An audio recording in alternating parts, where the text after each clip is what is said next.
Hey, welcome to my session, Empower Your Helpdesk and Turn Scripts into Dynamic Web Form with Pode and Pode.Web. My name is RItter, and I'm lucky that you're all here because on Ben's session has a PS5 reference. So thank you. But at first I have to say thank you to our amazing sponsors. Without them, this whole conference wouldn't be even possible, and without you, also not. So thank you for being here, spending your money or the money of your company. So, my name, like I said, is RItter. I'm 32 years old. I'm from Germany, maybe you heard by accent. I live in Frankfurt. I'm a senior system engineer and I work for CanCom. For my technical skills, I'm okay with PowerShell and Microsoft Graph, and I do pretty good in IT in general. And for my hobbies, I consider family could be a hobby. I play billiards a lot, I like board games, I'm a good cook, as you can see. And I'm a father of 2 beautiful children, I'm married, and I'm a 2 times Microsoft MVP. That's so far everything from me. And now I want to show you something about Pode and Pode.Web. This time I have a little more slides, as you can see right below. But I said I want to turn helpdesk scripts into dynamic web forms. But by doing so, I have to ask myself, what is the anatomy of a usual helpdesk script? So therefore, we can break it down into several parts. At first, we have some kind of parameters. So support engineers have to provide those parameters. And basically, they do this on the script side. And sometimes if you have a new colleague starting in IT who isn't aware of PowerShell at all, it could become quite intimidating to use those scripts and make mistakes and don't know if it will work fine. So that's the reason why we want to transform this into web forms so we can handle a little bit better their experience with our scripts. So, as I say, parameters. There's a parameter block inside of our function, you maybe already know. And to have such kind of a web service, we need to export those parameters via the AST, the abstract syntax tree. After this, we have to validate and test the things. Is everything reachable? Are the inputs valid? Maybe you could do this in the parameters block. This should be a good idea. But in a begin block inside of our functions, we can test and validate, and the feedback always has to be visible or at least get to the user at the end of our execution. Then we come to the execution part, and there will everything be processed, like user creation, mailbox creation, name it. And that's basically the process block in our function, and errors need to be collected. And afterwards, we need to have some kind of result. Did our script work? Is there anything malfunctioning? And if the result is like we expect it to be. And we can hand over the result inside of our end block and stop the execution of the function for the helpdesk. So I want to talk a little bit about the anatomy of a Pode website. A Pode website basically has 2 major parts. The Pode web page that gets populated. And in there we have some kind of Pode web containers. And there we can have forms, we can have text boxes, we can have checkboxes, paragraphs, tables, sliders, you name it. Like and buttons, of course. Like everything you know from a proper website where you can fill in some information. Okay, makes sense so far? Have any questions so far? No? Okay, let's go ahead. So, but at first, when we try to make this thing happen, we have to ask what we need to do. We have to find out what parameters does my script actually have to build up the web form. So, this could be the initial patient consultation, means we have the AST, and with the AST we can analyze our script parameters. And test on like people do. We have to find some kind of test diagnosis. We have log files and can see, okay, how did the script execution work at all those funny stuff. And then we can prescribe medication with dosage adjustment. So it means basically role separation. First level support engineer should only allow to run first level scripts, second level scripts, and the chief doctor, the third level, the person should prescribe anything, so execute all the scripts basically. And it's never lupus, but always a permission issue or DNS. Maybe it's always DNS. And now that's all for my slides. Let's head into code. Yeah, cool. So I've spinned up the web server. I want to show you the web interface before. And let me refresh this real quick. As I'm Christian, I have to log in. I have a very strong password. And now our dashboard is visible. So I can see all of the first level scripts. I can see the second level scripts. I can see the third level scripts. Amazing. But as you can see on the top, I'm just a second level support engineer, which means I can see the third level script. But when I click on this, oh, it's not allowed. So basically, why I show this here, I could make the decision, I don't want to show the third level script here at all, because then I'm not going into this pitfall. The thing is, when the support engineer has a task, for instance, update a Kerberos ticket, and he isn't allowed to, then he can see this easily by clicking there and see, okay, I'm not allowed to, I have to hand over this ticket to someone of the third level group. So, and on the left you can see, okay, I have some kind of here drop-down menus. I can see all my assigned scripts. I can do first level stuff. I can do second level stuff. Amazing. The same thing goes if I log in as another user, for instance, Ben. And don't tell Ben that I have his password. And Ben is only in the first level support, which means he's only allowed to see first level scripts. And this happens dynamically. And this is a nice feature of Pode, as you can restrict web pages basically to those that are in an access group. So, and of course, I need logs. I need to see, okay, which happened when and what happened actually.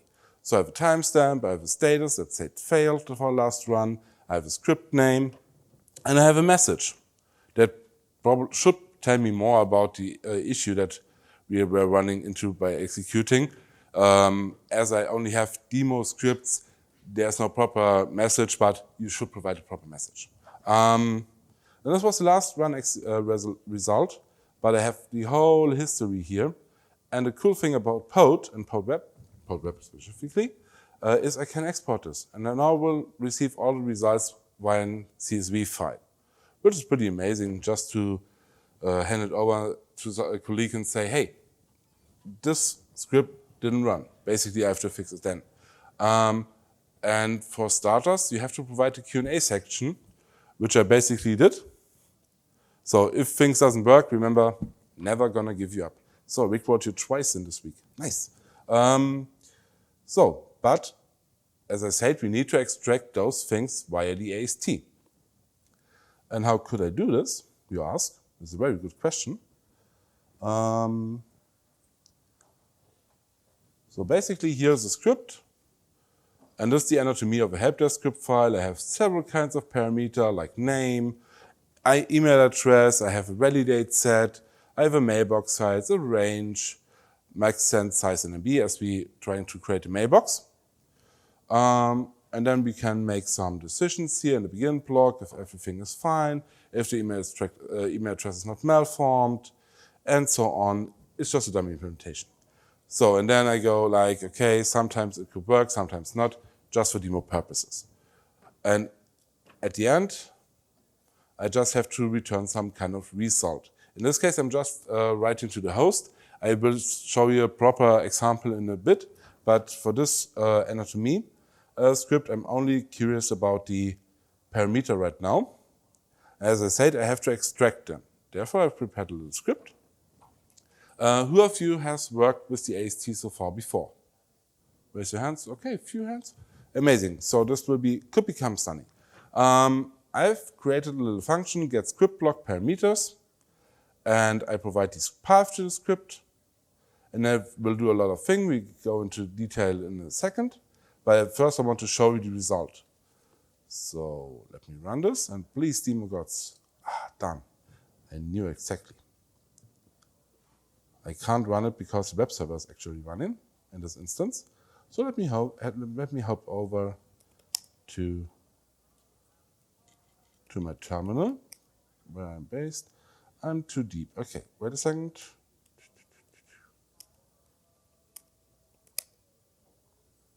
Perfect. So basically, you can see the whole parameter section of this anatomy script. I have a name, as you can see. It's of the type string. There are no parent validation type. There's no parent validation arguments, and it's mandatory, which is pretty good to know. The same when we head down to some more complex parameters, like the mailbox size. It's of type string, and it has a validate set, and the validate arguments are small, medium, large, and null. Interesting is, by exporting by the AST, it always retrieves one null value. So as we have to check that we have some kind of validate set in here, we have to make sure that we exclude the null. We will come to this in a few, but have this in mind. So we only have to extract from this to build up the web elements, small, medium, and large, and not null. So same thing for max send size in MB. It's type of integer. This time is a validate range. For the validation arguments, the first entry in this array is basically the minimum, and the second one is the maximum of the range. There's a validate set again, pretty much everything that I have prepared. And as you can see, the export is looking quite fine. Let's head a bit into the code. So as I've said, we want to retrieve the script path. We test if the script path is there or not. Fine. Then I try to get the whole content out of this file. And then I have to create AST object by making use of system management automation language parser. And there I can parse the input. What I need is the path of the script content, and I need two references, but in this case, as it's not needed for this scenario, they can be null. Maybe you have seen AST in the wild so far. What do I mean by that? Where you probably have seen the AST or AST parts in your daily work if you, for instance, work with VS Code. Have you ever seen in VS Code the little squiggly lines if you do something that is not correct? For instance, I have a variable called myVar, and myVar is null. So therefore you see the little squiggly lines here, and it says me something like, hey, myVar is assigned but never used. And basically this is a script analyzer that always checks that we write proper code. And script analyzer rules basically does this thing that they look via the AST to specific kind of rules. And so, even if you haven't written any AST scripts so far, you have experienced them some way. Okay, after we have created the AST object, we can iterate through via findAll method. We have to provide some parameter as a node. So it goes through each node in the AST object. And then I just say, okay, please, for the parameter, give me every node that is of type System Management Automation Language parameter AST. So there are variable AST, parameter AST, process block AST, many AST objects, as you could imagine. But we are only interested in the parameters, right? Cool. Therefore, we just check, okay, if it's of type parameter AST, if this is the case, we just give this as a return to the variable parameters. And then we can iterate through this variable because we have several parameters. So we can create a PS custom object.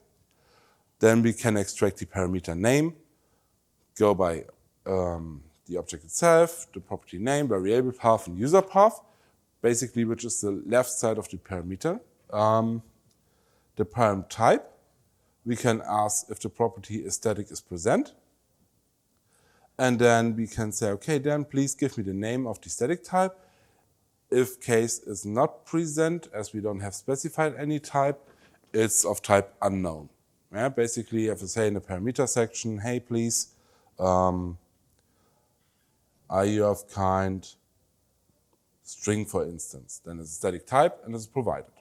If I would remove the string, it's not provided, but would make our life pretty more complicated by transforming this into proper web forms. So, after we now know what is the type, we ask, okay, what is the parameter validation type?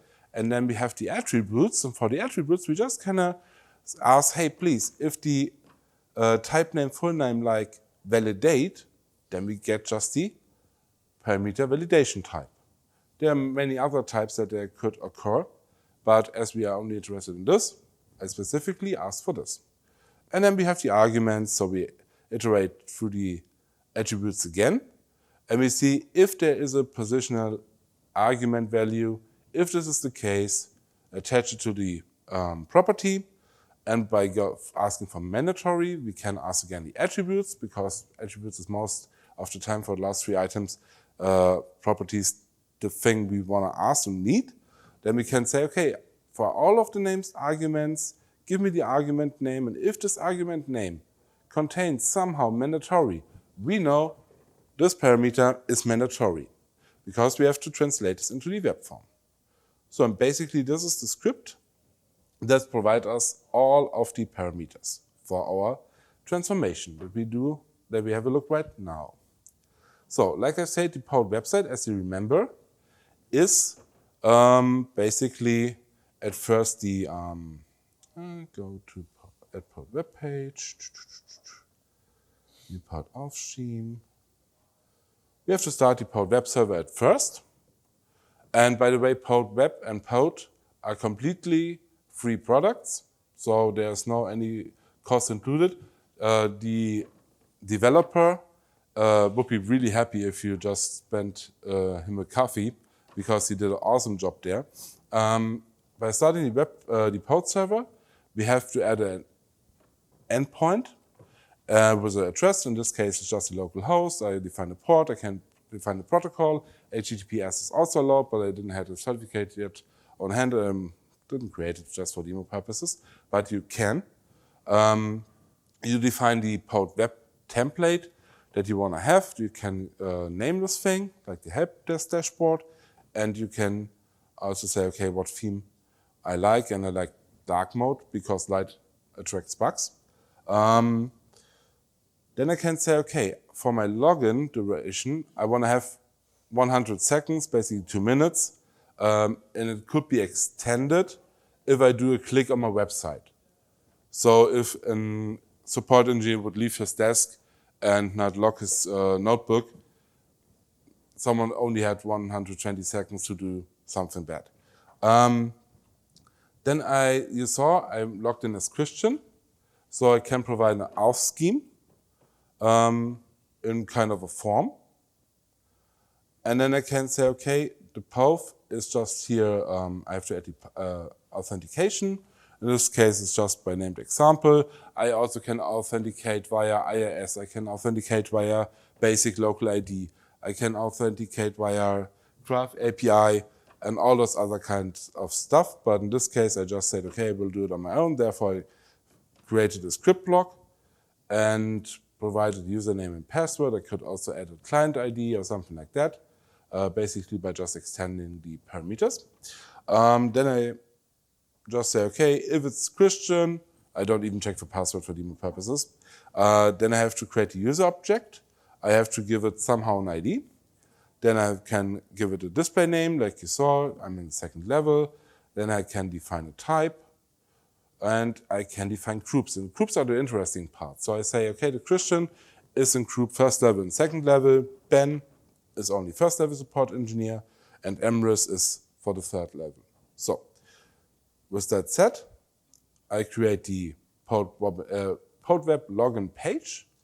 And I use the authentication that I've created by just calling the name. And then, as you can see maybe on the right side already, there are some kind of folders in the helpdesk script folder, like first level, second level, and third level. This will become pretty handy in the short. And as you have seen, I have created a web page dashboard where all the short information about the clickable links about the helpdesk scripts are presented. I can define an icon for this, so basically it makes use of the material design icons. You can find several pages that represent them. You just have to present the name. So for instance, if I want to create a new user, I can go by account, search for a proper icon. I could make a check. I could also, if I find some kind of plus, here's some kind of multiple accounts that could I create, so in kind of a batch. But the thing is, how I do provide those icons when I do everything manually, automatically and not manually, because if you have maybe seen, all of those scripts had a little icon. Oh, come. I broke the server, I guess. Just let me start it one more time. And by waiting for the server, Pode and Pode.Web are also Docker images, so you don't have to run it basically on your machine. You also could run it just in Docker, spin this thing up, and go on. So I don't want to go login, I just want to go to the main page to authenticate again. Yay, there we go. And this time I'm Emrys, and also no Emrys password. Okay, cool. So as you can see, all of those little scripts has a little icon. Yeah? This icon is also represented on the left. And basically, where I get the information about the icon. If we head down to the helpdesk scripts, for instance, new mailbox, I have a help synopsis. And in a help synopsis, I reuse the link property because I can extract this, and I do this, and just provide the name of the actual icon that I want to display. So I ask for the icon every time I iterate through all of my scripts while creating the page dynamically, and then I say, okay, please give me the link option in the help synopsis, and I just use this to create the icon for the actual script. Okay, cool. Let us head back to code. Helpdesk server, there we go. So, and as you can see, for a Pode web page, I can provide a name, I can provide an icon, as I've said, and then we can go to the script block. In the script block, we can dynamically add content. So, but as the dashboard is for everyone, let's make it to the proper examples of the helpdesk script files. And here's the function for the script block parameter, like I've shown you. So, and here we iterate through all of the helpdesk script files recursively, and we just want to have the PS1 files in there. And here we extract the script parameter with our helper function. We decide which level the script is actually should be running, which level should be have access. Basically, I go to all of my scripts. I get the full name. I split the path to the parent. So when I'm in the help, when I'm just basically in here for the file name for update cameras, for instance, the parent would be the full path till third level. And from there on, I just take the leaf, which is basically the folder name where the script lies. And so I can decide for which level the script should be. And then I did some kind of splitting just to make this call not that horizontal and have to scroll to the right. So basically, all of you have already used splitting. Many nods. Perfect. So, and then I provide just the name again, which is basically the base name of the script file itself, the icon. I ask for help. I say, okay, please give me the help for my script file. Then I get the related links property, navigation link, and the link text. And this is basically the icon, like I've shown you. And the access group is the script level that is extracted from the path for every script file. And the group is also the script level because the group parameter enables me to have this thing here on the left side dynamically spinned up. It's just for the navigation purposes. So it groups them by a third level here, totally automatic. And then I add a Pode web page. I say, okay, what I need for the Pode web page, I can provide the script parameters that we have extracted and the script path itself, because we have to trigger the script path with our web page. But maybe I can show you how the form looks like to actually run the script. That could be a neat idea. So let's go by Christian again, because the best example I have made for Christian, because I'm selfish. Oh, I'm lying. I did this for the first level, so maybe Ben. Oh, Ben is so blessed. So here we go. I can just enter Christian. I can say I want to do a force for this. So you can see there are different kinds of web elements that are here presented. The email address. I also could check if it's a proper email address by making a regex check. I didn't have done this yet, but you can do this totally. We have some kind of a drop-down, because I said a validate set, and every validate set should be a drop-down. Every Boolean parameter should be a checkbox. So, and if I have something in a range, I want to have a slider and just see, okay, I can slide a little bit or just can type it here. For the max receive size in a B, it's just a drop down again. And the litigation hold was an integer, if you remember correctly. So therefore, if I just paste in characters, it doesn't work. But if I go by numbers, it probably works. And I can say submit. And this was submitted and it's failed. The reason why it's failed, I will show you in a few. If you have questions anytime, just ask them. Okay? Cool. So as I said, I pass in the script parameters and the script path itself. I spin a new web container.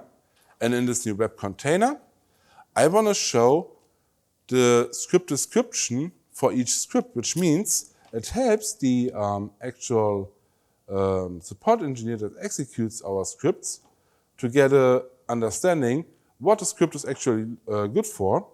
And in the dashboard, I just go with a little synopsis. So it's kind of nice. So then I just generate a paragraph with a description I've said.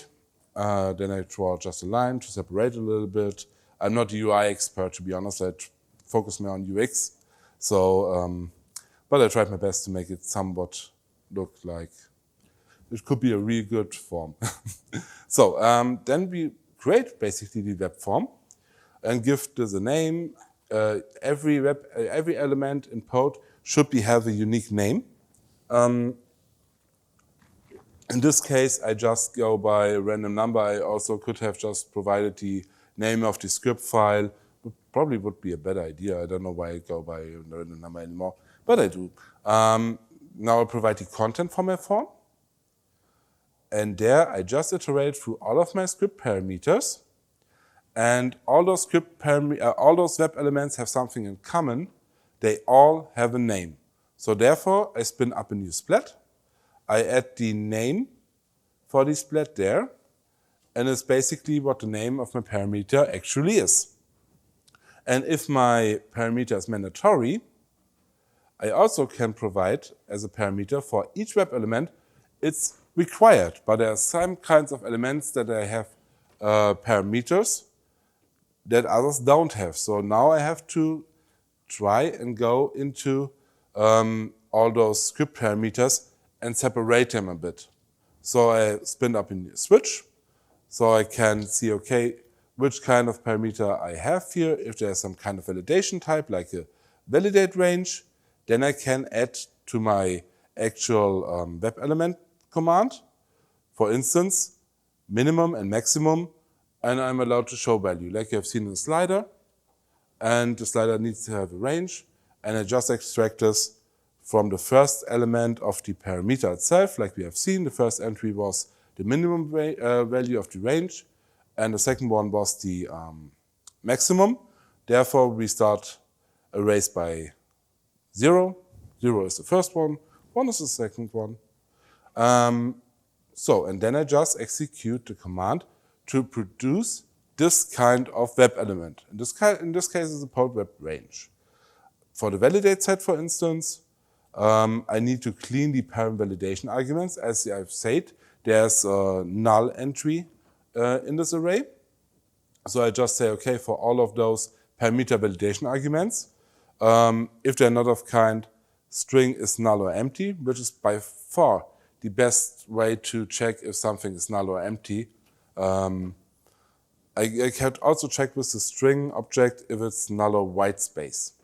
So, but in this case, I want just to know if it's null or empty. And then in the comments plot, I've created the options. The options are basically what are the validation arguments are. I go by the cleaned one, and then I can create the Pode.Web select element. And if this was the case, then I say continue, because it's important, because later on I check if it's of parent type integer or basically string. And if a string has a validate set, it would probably create 2 web elements, and this would mess up our whole form. So just make sure that if you have found the proper element and have created this, just continue, because otherwise you will have many more elements that you actually need. If it's a switch parameter, then I need a checkbox for sure. If it's a string, basically, I go by text box.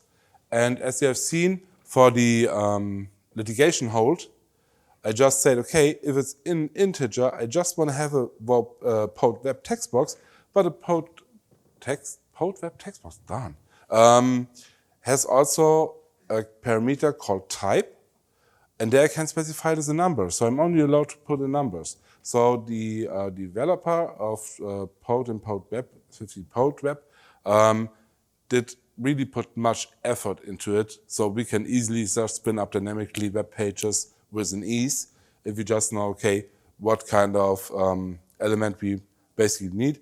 And if nothing matches our our validation in the switch, for default block, we just go by a text box, but basically every parameter you could also add into a text box. So, and this is the part about creation, about the creation of the elements. But we create the elements, we give it a name so the user can enter something.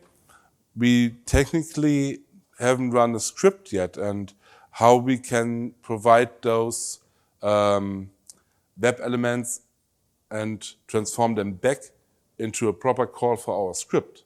That's the main question. And I've come up with the idea for the script block here. Hey, for our script, please give me all of those web event data.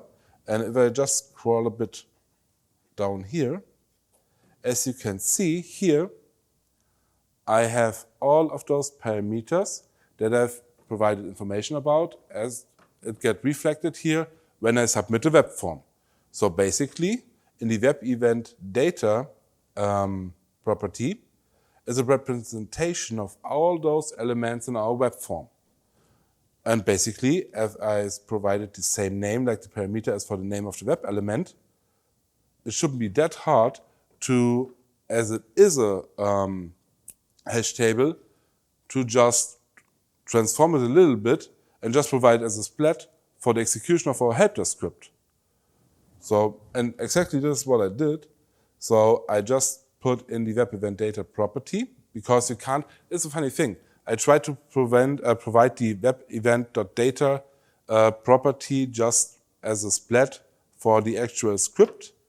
And by executing a splat, for instance, you go by add and you target to the hash table. You can't have an element as a hash table that is a property. You have to go on the root level of the object and say, okay, this is my hash table, and there's nothing before in forms of the hash table is a property. It doesn't simply work. And it took me a long time to figure this out. So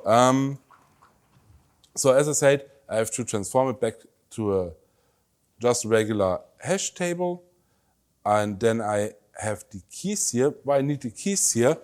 The thing is about the return object. If I would have said, okay, this is false, it would have the value true, but not as a real Boolean object, basically as a string. So I have to make sure that the string gets casted into a proper Boolean object, and that's basically what I did here.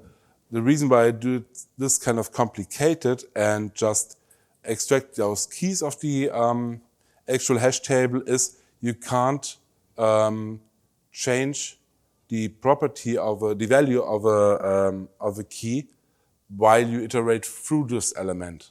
And so you would run into a trap, it wouldn't work.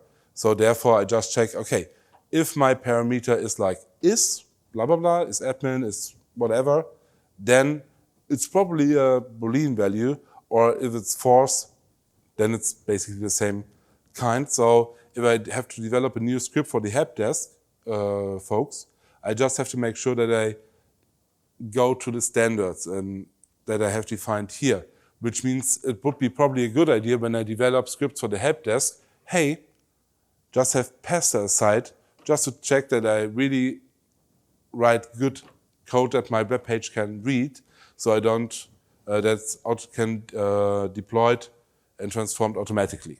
With that said, I transform all of the booleans, and basically then I just execute via dot my script full name, and I add via the splat all those parameters that I've generated as a web element so far for the form, and I return this to a state variable, and this state variable I export as a CSV. So as you have seen the results, for instance, it's basically a CSV file laying on my hard drive right here. And this means also the Helpdesk script has to have some kind of style. Like I said, the naming of Boolean parameters is a thing, and I have to have a return object so I can generate a proper CSV. Like in this case, I've entered date, status, script name, and message. And I always think my script will work, so the default value is it was a success, yay. But if it wasn't a success, I have to change the object status to failed, and I have to give this a proper error message. And the reason why it fails so often is basically done to this line, because you have a chance by 1 out of 4 that your script will probably run correctly. So, did you know that you can generate random values just by piping your array to get random? It's pretty awesome, I think. So, and then I just return the return object, and as I've said this, I just assign it again to the state object. So, but the thing is, I've for all of those script blocks that I have here, for all of those elements, I have parameter that I passed via the param section. I probably would able to find it properly. Here, like here. In the script block, I have a param section for the script, for example, and all those I have to provide as an argument list. So when I define something before such an element, because I've said, okay, this is the Helpdesk script path or something like this, if I want to use inside of a script block for each element, I just have to provide it as an argument. Or if you have attended my session earlier this week, I also could create some kind of class, because classes could be spawned everywhere. So I also could make use of this, but for readability purposes, I think this is okay. If I really would have to parse it dynamically, I don't know what I have to parse, I just would go by classes, but in this case, this is okay from my understanding. In the Q&A section, I also can show some kind of iframes. So there I was able to rickroll you. And that's basically everything. And if you just look, those are only 280 lines to spin up a proper web server and web form just to create dynamically scripts. So you have many, many possibilities with Pode and Pode.Web. And maybe you will come up with another idea for your company, what isn't maybe a Helpdesk solution. I've talked to someone before my session that they have some kind of VMware operations and they want to display them properly or something like this, when I remember correctly. So you get the idea, you have the tools at hand, you have seen example how you could transform it into dynamic web forms. You can go by static, no problems at all. And with that said, we only have 4 minutes and then probably you're all hungry and want to go to lunch. You can now have some questions, but as I've said this because from my last session I forgot about this. Please, please, please rate the session. It would mean a ton to me. So, thank you. There's a raising hand. I basically could get to the module itself. I just import the module on my machine where the actual Pode servers run in. And then I just could say, hey, for this module, give me all of the exported functions and basically give me the actual path to those scripts. And then I could iterate through. It's all on my machine. It's all able for me to use it. Yeah, so that's a good question. Thank you. Parameter sets. It does provide parameter sets as it's the AST, basically talking now AST stuff. With AST, you also can extract parameter sets. So you can say, okay, if this is my parameter set, I just want to display those parameters as a web form. No problem at all. Is there a way to, I don't know how to describe it, perhaps have tabs or something where you can say, oh, the different... For sure. I can add also some kind of tabs into a web form or into a container website and just say, okay, please add me. There is a command for this. I don't have it in mind right now. But also the documentation from Pode and Pode.Web are really outstanding, as they don't only provide the information like a Learn article, they also have some kind of real-life examples with screenshots. So it's basically tutorials over tutorials, and I just scratched the surface so far. But thank you for the question. This whole presentation, all of the PowerPoint slides, but you probably don't interested in, but also the code will be shared on the GitHub for this conference. Yeah. So, and just for records, 2 more minutes. Any more questions so far? Who wants to use Pode or try Pode out? Many hands. Thank you. So, with that said, if there are not any more questions, let's catch some proper food. Thank you.